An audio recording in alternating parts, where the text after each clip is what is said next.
오늘 에베소서 5장 말씀 통해서 성령 충만이라는 제목으로 같이 이제 은혜 나누겠습니다. 성경에 보면요, 여러 가지 용어들이 많이 나오는데, 물세례, 또 성령 세례, 또 성령 충만, 이렇게 여러 가지 용어들이 성령에 대한 것이 이제 많이 나오는데, 물세례라고 하는 것은, 우리가 죄를 하나님 앞에 이제 회개하고 하나님 백성이 됐습니다 하는 그런 표로 우리가 물세례를 이제 받고요. 그 다음에 이제 제자들이 이 물세례 가지고는 안 되는 것을 보여주었죠. 예수님 십자가에 달려 돌아가실 때 모든 제자들이, 한 제자는 예수님 은삼십에 팔고, 한 제자는 예수님 저주까지 하면서 부인했고, 나머지 제자는 다 도망쳤습니다. 그런데 그들이 마가다락방에 모여서 기도에 힘쓰다가 성령의 세례를 받게 됩니다. 그러자 그들이 얼마 전까지만 해도, 불과 50일 전까지만 해도 죽음에 대해서 두려워해서 예수님 모른다고 부인하던 그들이 문을 박차고 나가서 예수가 다시 살아나셨느니라, 너희가 십자가에 매달아 죽인 예수가 다시 살아나셨느니라, 그러면서 복음을 전하는 것을 보게 됩니다. 그리고 이제 오늘 여기 보면요, 성령 충만이라고 하는 용어가 이제 나오게 됩니다. 이 성령 충만이라고 하는 게 도대체 그럼 뭐냐? 이것을 쉽게 이해하려면요, 오늘 본문에 여기 18절 말씀, 술 취하지 말라, 이는 방탕한 것이니 오직 성령으로 충만함을 받으라. 여기 왜 술이라고 하는 말이 성령 충만하고 같이 이렇게 같은 문장이 나오느냐? 거기는 보통 어떤 연관이 있기 때문에 여기 같이 나오는 것이 분명합니다. 그래서 술 취한다고 하는, 이 취한다고 하는 말에 이 어근하고요, 충만이라고 하는 말의 어근이, 헬라어 어근이 뿌리가 같습니다. 여러분이 과학적으로 분석을 하면은요, 술이 취한다고 하는 것은 술에 들어있는 알코올 때문에 취하는 것이죠. 알코올의 화학 성분이 우리 몸속에 들어오면 뇌로부터 오는 신경 조직, 이 중추신경을 마비시키게 됩니다. 그래서 내가 무엇인가 이렇게 하려고 해도 이 마비가 되면 제대로 할 수가 없죠. 똑바로 걸으려고 해도 똑바로 걸을 수가 없고, 또 무엇인가 이렇게 판단해서 이야기하는 것도 제대로 된 판단을 또 할 수가 없어요. 그래서 여러분, 중추신경이라고 하는 것은 몸의 균형을 유지시켜주고, 또 뭐 사고라든지 또 판단이라든지 이런 것들에 대한 균형을 잡아주고, 또 정상적인 생각을 하도록 그렇게 하죠. 그런데 이 술이 이제 우리 몸속에 들어오게 되면 이런 것들이 다 마비가 되게 됩니다. 그래서 내 몸을 내 마음대로 가눌 수도 없게 되고, 또 술만 들어가면 얌전한 성품인데 포악해지는 사람도 있고요. 또 술 먹기 전에는 굉장히 말도 없고 얌전한 사람인데 술만 들어가면 또 말을 많이 하는 그런 사람이 있습니다. 술만 들어가면 목소리가 커지고, 또 술만 들어가면 간이 커져가지고 세상이 다 자기 손 안에 있는 것처럼 막 소리 지르고 그러는 사람들이 있죠. 그러니까 자신의 의지와 상관없이 술이 그 사람을 다 지배하는 것입니다.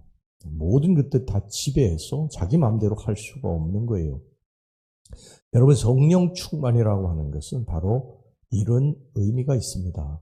성령께서 나를 지배하는 거예요. 나의 생각도 있고, 나의 이성도 있고, 나의 지식도 있고, 나의 판단도, 경험도 있어요. 그런데 그런 것들이 나를 움직여가는 동력이 아니라 내 안에 계신 성령님이 움직여 가시는 것입니다. 성령님이 나를 지배하시는 거예요.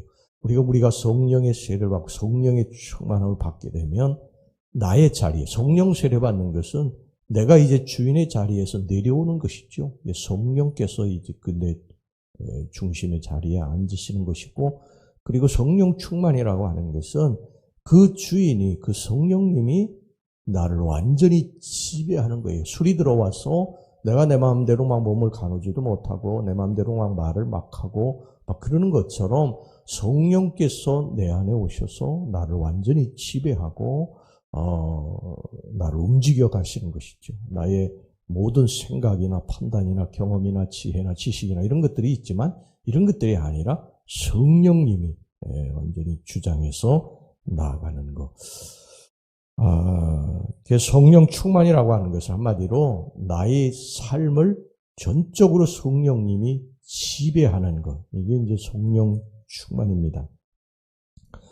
근데 우리가 이 성령의 충만함을 매일 갖고 사는 것은 사실 쉽지 않죠. 우리가 성령의 세례를 받았어도 그래서 은사가 우리들에게 임하고 그래도 성령의 충만함을 받고 살아가는 것 결코 쉬운 일은 아닙니다. 그래서 우리가 날마다 훈련이 필요해요. 성령의 세례는 우리가 기도하다가 하나님이 우리들에게 주시는 그러한 놀라운 역사고요.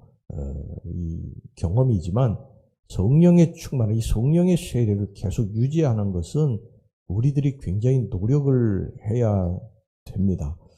우리 신앙생활 보면 우리가 성령 세례 받았어도 매일매일 그냥 막 공중에 떠다니는 것처럼 구름에 떠 있는 것처럼 그렇게 신앙생활하는 사람은 없어요.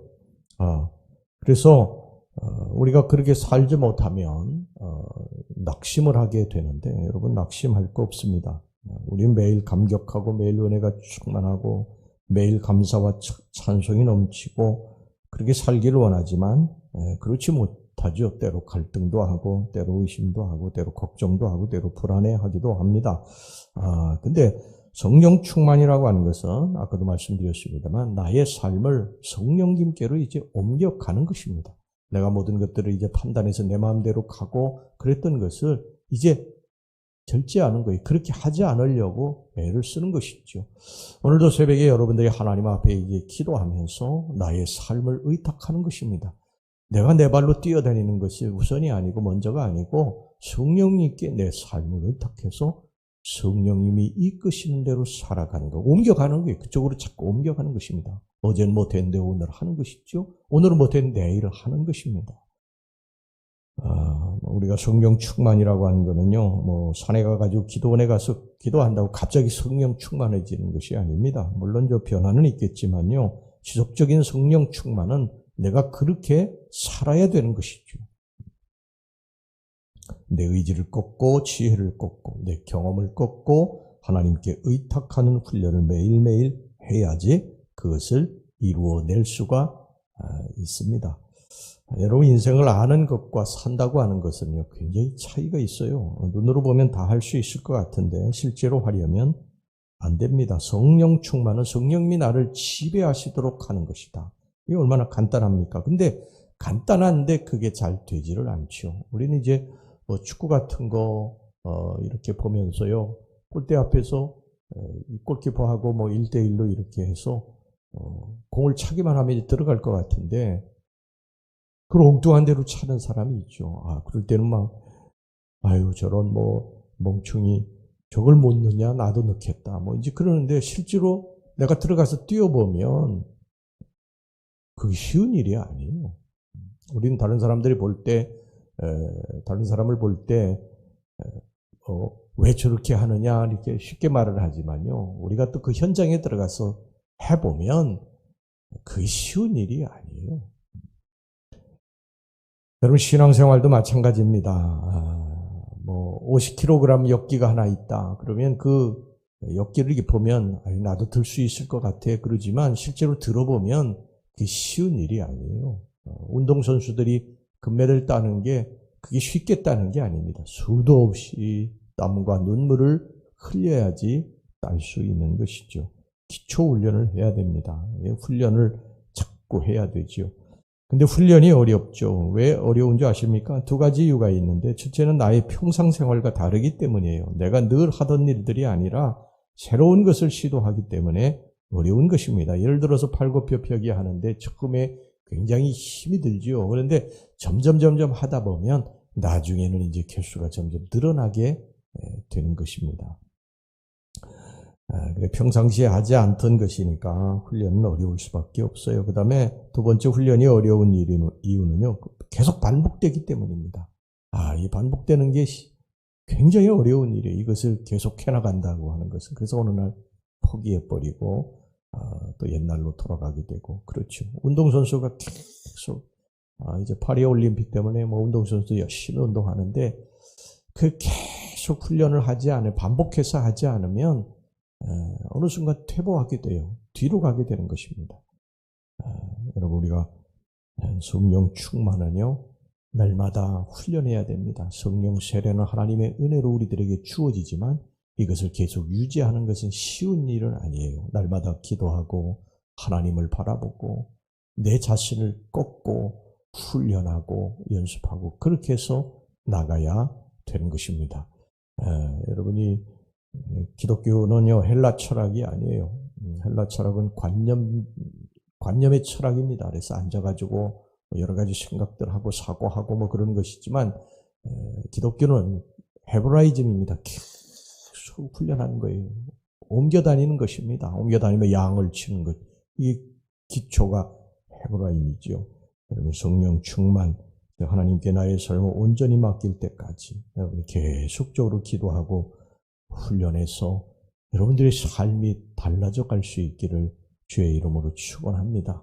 우리의 삶을 하나님께로 전부 옮기는 거예요. 성령님께로 완전히 다 옮기는 거예요. 내 생각대로 사는 게 아니에요. 내 뜻대로 사는 것이 아닙니다. 항상 주의 뜻대로.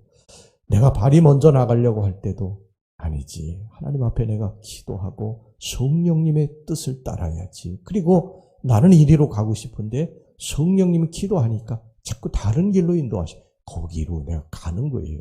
처음에는 이게 어렵지만 나중에는 이제 그게 될 것입니다. 이제는 내 뜻은 없어요. 내 생각도 없어요. 내 지식도 없어요. 그냥 성령님의 인도하심 따라서 내가 걸어가는 거예요. 음성이 들려오면 지체 없이 그리로 가는 것입니다. 이게 성령 충만한 삶입니다. 할렐루야. 기도합시다. 자비로우신 하나님, 우리에게 성령의 세례 주셨습니다. 성령님이 이제 성령님 지배받고 살기를 원합니다. 내가 자리에서 이제 내려왔으니 성령님 나를 지배하시고 내 뜻대로 내 생각대로 내 판단대로 내 지식대로 내 경험대로가 아니라 성령님이 이끄시는 대로 성령님의 음성을 듣고 성령님의 뜻을 따라 살게 하여 주시옵소서. 날마다 변화되는 저희들이 되게 해 주시옵소서. 예수님의 이름으로 기도하옵나이다. 아멘.